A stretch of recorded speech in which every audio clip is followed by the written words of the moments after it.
Hello everyone, in today's tutorial I will show you how to change your password on MapMyRun.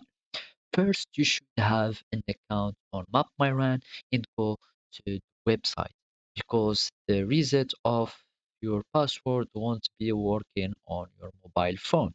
So you should access to the website of MapMyRun, and then you will find yourself in the dashboard here as the home page.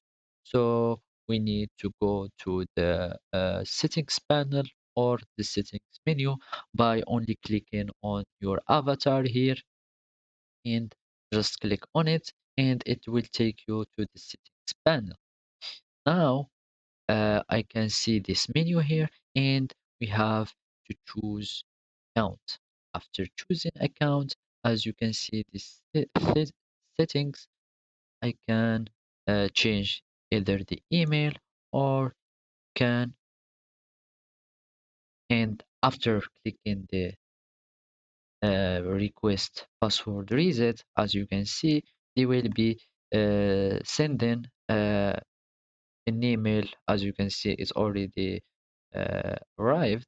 So I'm going to the link that they gave me and click on the reset password button. And now I can reset the password, and you should confirm that you're not a robot. So they will let you to reset the password.